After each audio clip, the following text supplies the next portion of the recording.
Crônicas do Amanhecer. Por Feijão, Centro Espírita Allan Kardec de Balneário Gaivota. Balneário Gaivota, 28 de outubro de 2024. Está na Bíblia. Porque alguns evangélicos defendem submissão das mulheres. Parte 1.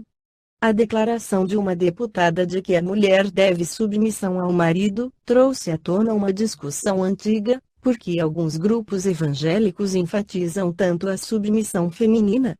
Explicação remete à Bíblia. A deputada estadual Mical Damasceno, PSD, propôs a realização de uma sessão solene só com homens, em declaração na última quarta-feira, 17. Entre as justificativas estava que o homem é a cabeça da família e que as mulheres devem submissão ao marido. Então nós vamos encher esse plenário aqui, no dia 15 de maio, de macho. A mulher tem que entender que ela deve submissão ao marido. Doa a quem doer. Porque as feministas defendem que tenha esse direito de igualdade, elas querem sempre estar numa guerra contra os homens, e a senhora, como católica praticante, a senhora sabe quem é o cabeça da família, é o homem, assim como Cristo é o cabeça da igreja. Mical Damasceno, deputada estadual. Origem relacionada à Bíblia faz referência a texto bíblico. Mulheres, sujeite-se cada uma a seu marido, como ao Senhor, pois o marido é o cabeça da mulher, como também Cristo é o cabeça da igreja, que é o seu corpo, do qual ele é o Salvador. Assim como a igreja está sujeita a Cristo, também as mulheres estejam em tudo sujeitas a seus maridos, diz o trecho Efésios 5, 22-24, que teria sido escrito pelo apóstolo Paulo. Deputada faz leitura descontextualizada de texto bíblico, entende a teóloga Karen Colares.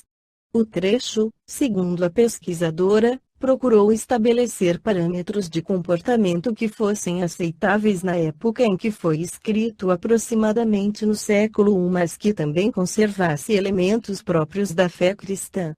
A submissão feminina é um modo condensado de se referir à crença acerca de papéis sociais de gênero definidos de modo estrito e eterno. Desse modo, acredita-se que o único arranjo conjugal que expresse a vontade divina, seja aquele no qual se conserva a dissimetria de poder decisório com o homem prefigurando imposição de autoridade, enquanto sua esposa o complementaria em atitude de submissão. Teóloga Karen Colares. Texto bíblico foi escrito durante o Império Romano, que queria promover uma estruturação sociopolítica, lembra a pesquisadora. Colares explica que havia na época urgência à reprodução da hierarquia imperial dentro dos lares sob pena de que os resistentes a tal conformidade fossem tidos como inimigos do império.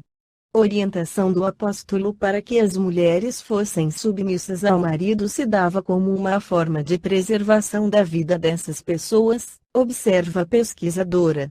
Um comportamento contrário traria severas consequências no desenvolvimento daquela igreja, como também da integridade daquelas pessoas.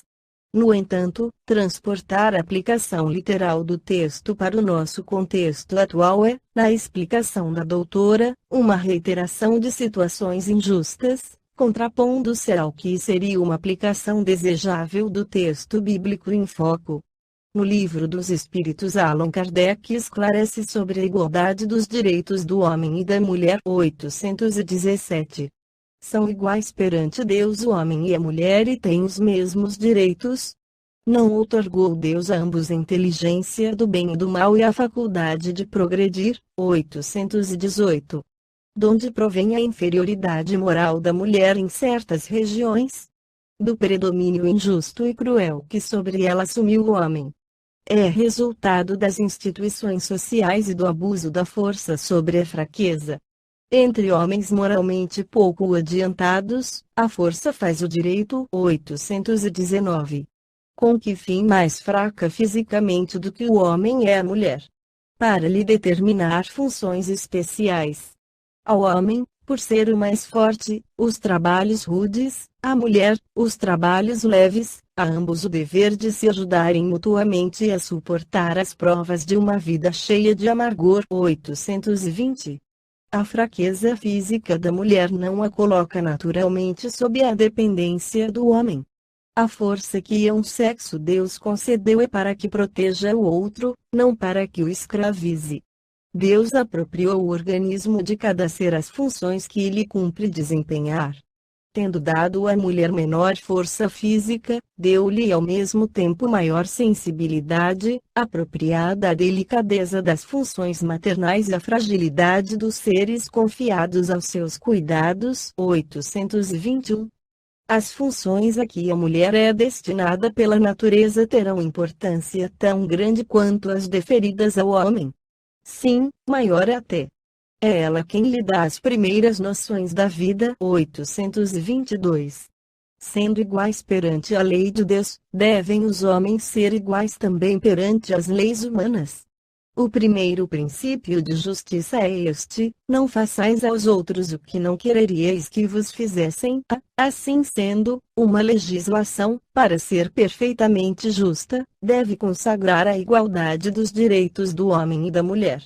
Dos direitos, sim; das funções, não. Preciso é que cada um esteja no lugar que lhe compete. Ocupe-se do exterior o homem e do interior a mulher, cada um de acordo com a sua aptidão. A lei humana, para ser equitativa, deve consagrar a igualdade dos direitos do homem e da mulher. Todo privilégio a um ou a outro concedido é contrário à justiça. A emancipação da mulher acompanha o progresso da civilização. Sua escravização marcha de par com a barbaria. Os sexos, além disso, só existem na organização física. Visto que os espíritos podem encarnar num e no outro, sob esse aspecto nenhuma diferença há entre eles. Devem, por conseguinte, gozar dos mesmos direitos. Esta foi a crônica do amanhecer de 28 de outubro de 2024. Por Alfredo Feijão Lopes.